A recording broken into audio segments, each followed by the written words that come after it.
नमस्कार मित्रों, स्वागत है आपका मेरे YouTube चैनल ज्ञान चक्र एग्जाम प्रेप में।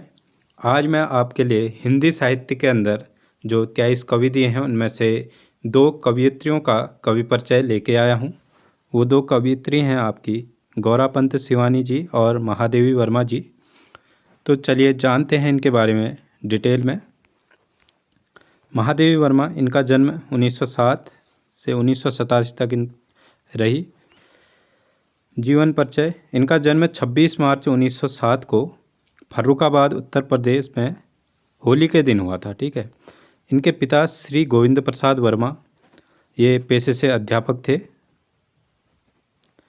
और इनकी माता हेमा रानी और इनके पति स्वरूप नारायण वर्मा जी। इनका विवाह हो गया था 9 वर्ष की आयु में।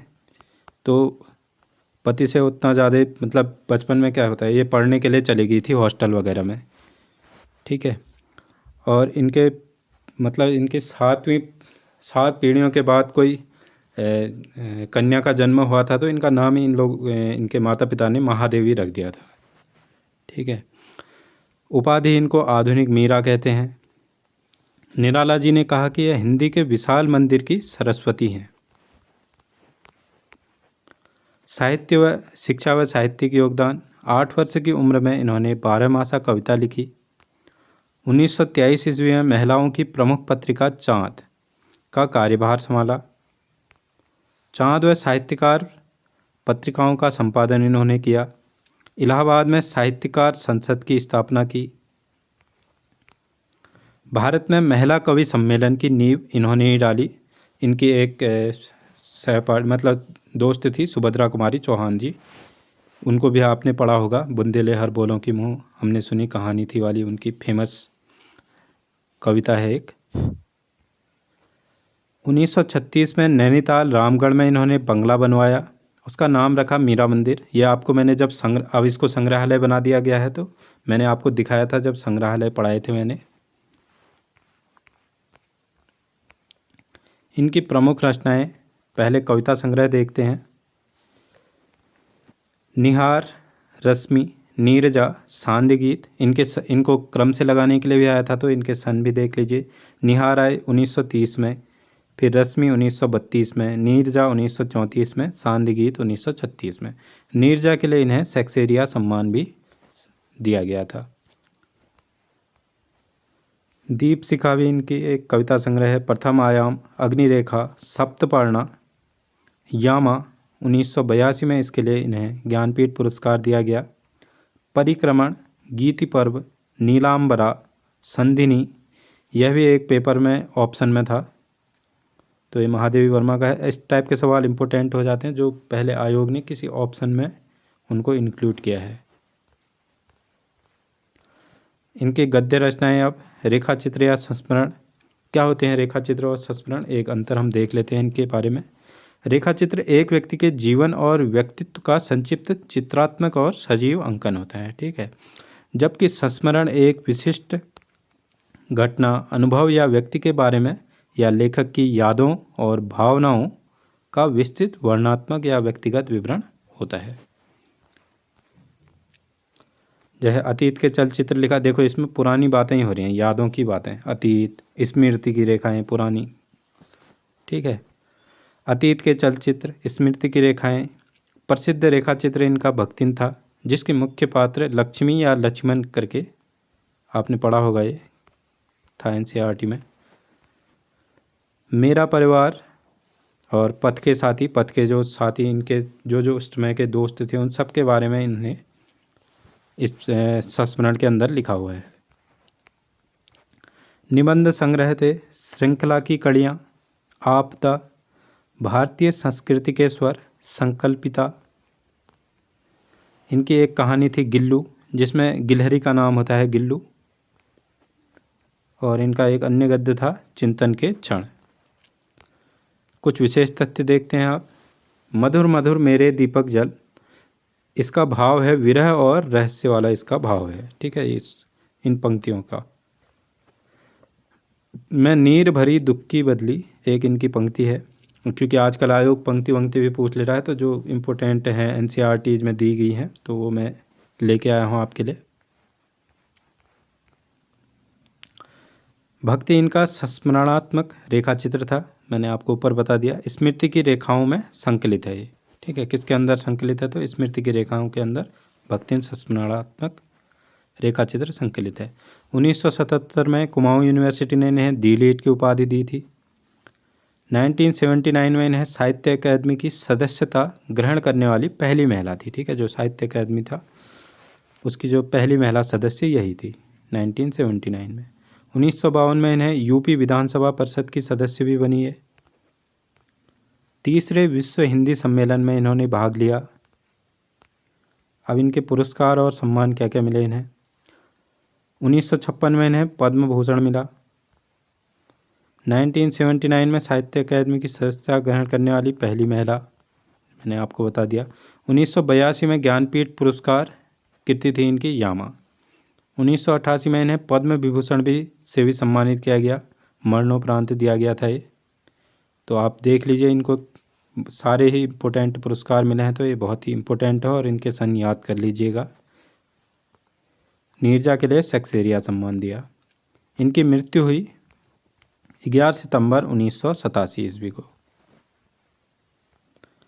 अब बात करेंगे हम गौरापंत सिवानी की। इनका जन्म 1923 ईस्वी में राजकोट गुजरात में हुआ था। ये वैसे मूल निवासी थी अल्मोड़ा उत्तराखंड की। इनका निधन हुआ 21 मार्च 2003 को। इनका उपनाम था शिवानी। शिवानी की उपाधि इन्हें दी स्वयं रविंद्रनाथ टैगोर ने। रविंद्रनाथ टैगोर ने इसलिए दी क्योंकि इनने ज़्यादातर समय शांति निकेतन में ही बिताया था, तो वहाँ इनको शिवानी शिवानी कह के बुलाते थे। इनकी भाषा शैली महादेवी वर्मा जी के तुल्य है, तब मैं दोनों को एक साथ ही लेके आया हूँ आज। सम्मान और पुरस्कार देखेंगे। भारतेंदु हरिश्चंद्र सम्मान इन्हें 1979 में दिया गया। पद्मश्री 1981 में दिया गया। हिंदी सेवा निधि राष्ट्रीय पुरस्कार 1997 में दिया गया। अब मैं आपके लिए एक पोयम लेके आया हूँ। इससे हम इनकी जो भी रचनाएं हैं वो इसमें सब ऐड की गई हैं। पहले इस पोयम को सुनते हैं, फिर इनकी कविताएं देखेंगे, मतलब रचनाएं देखेंगे, फिर हमको अच्छे से याद हो जाएंगी वो, ठीक है। सुनहो तात यह है अमर कहानी, कालिंदी बनी कृष्ण की रानी, ले माथे सिंदूर चढ़ायो, डाल गले में वरमाला गेंदे की, 14 फेरे फिरवायो, ठीक है। कैंजा मौसी अतिथि सब लगे विलापने, घड़ी अब विदाई की है सामने, मायापुरी सा रथ लेकर भैरवी है पधारी, लाल हवेली जाने की अब करो तैयारी, भवन वो महादेवी सी सुंदर रानी, सुनहो तात यह है अमर कहानी। समय चक्र एक ऐसा आया, विष कन्या से श्राप था पाया, जा तुझे शमशान मिले अब रानी मैं समाप्त करता हूँ तेरी कहानी, सुनहो तात यह है अमर कहानी। आप इसको एक बार लिख लीजिएगा। अब हम इनकी रचनाएं देखते हैं। जैसे प्रमुख उपन्यास 14 फेरे, ज़्यादातर इसको आप शादी से रिलेट कीजिएगा, वैसे मैं ही बताऊंगा अभी आपको, ठीक है। 14 फेरे, गहरी नींद।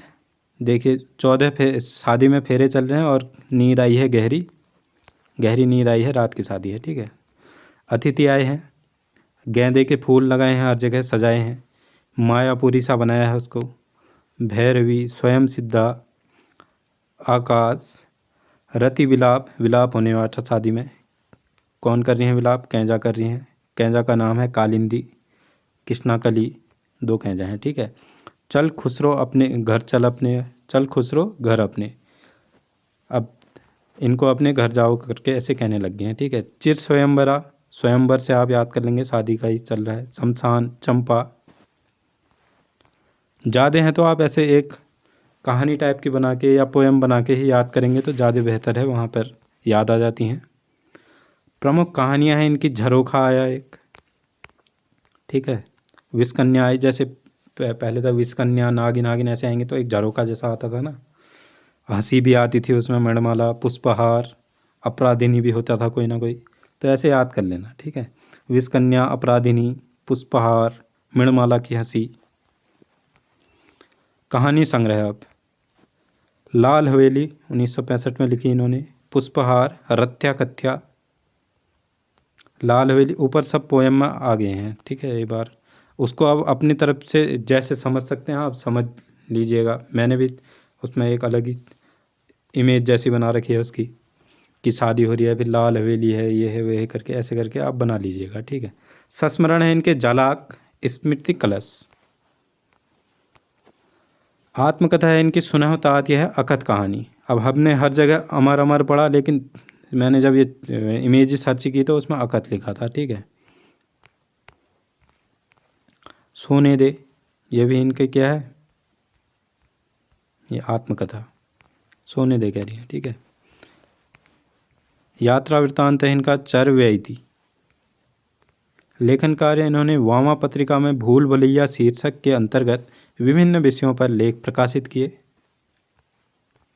तो कैसी लगी वीडियो आपको कमेंट में ज़रूर बताएं। Thanks for watching. लाइक करें, कमेंट करें, शेयर करें, सब्सक्राइब करें, और बाकी वीडियोज़ भी देख सकते हैं। मैंने एक कवि परिचय में बाकी भी और कराए हैं, प्लेलिस्ट में से आप देख सकते हैं। धन्यवाद।